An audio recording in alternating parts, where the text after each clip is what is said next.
SSS members and pensioners, it's me Angel. Welcome sa aking YouTube channel. Sasagutin ko po itong comment ni Sir Orlando. Hi Sir. Sabi niya, ma'am, tanong lang, pwede ba magpensyon ang magulang sa isang member? Kasi ang isang member ay wala na siyang beneficiary. No po. Ulitin ko po ang sagot sa inyong tanong. No po. Hindi po pwedeng magpensyon ang magulang ng SSS member. Pakinggan niyo po ito guys ha. Ang tanging makapag-monthly pension lang bilang death claim doon sa SSS ng member na namatay ay ang legal spouse at below 21 years old na anak. Ang primary beneficiary lang po. Pero hindi po ito matik ha na monthly pension ang makukuha nila dahil sila ay primary.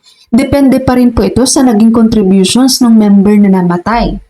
Kung si member na namatay ay meron siyang 36 months contributions or mas mahigit pa dyan, then ang death claim na makukuha po ng kanyang legal spouse at below 21 years old na anak ay monthly pension. Ngayon, kung wala ka pong legal spouse at wala kang below 21 years old na anak, ang iyong maging beneficiary sa SSS ay ang iyong mga magulang. Sila po ang secondary beneficiary. Pero hindi po monthly pension, hindi po pension ang makukuha nilang death claim sa SSS kapag nawala ka.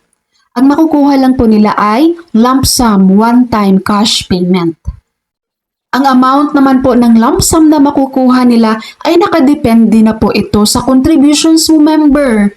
Kung marami kang naging contributions, kung malaki yung contributions mo doon, then malaki ang lump sum na makukuha ng mga magulang mo. Tandaan niyo po ito ha, mga SSS members and pensioners. Kung ang beneficiary niyo ngayon sa SSS ay ang inyong secondary beneficiary, kung saan magulang po ito. Or kaya naman designated beneficiary, kung walang primary at walang secondary, designated beneficiary po tayo. Ang tanging makukuha lang po ng mga to, pagdating sa death claim, ay lump sum lang po, one-time cash payment.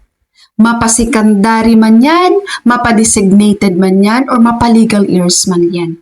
Lump sum lang po ang makukuha ng mga to, hindi po pension.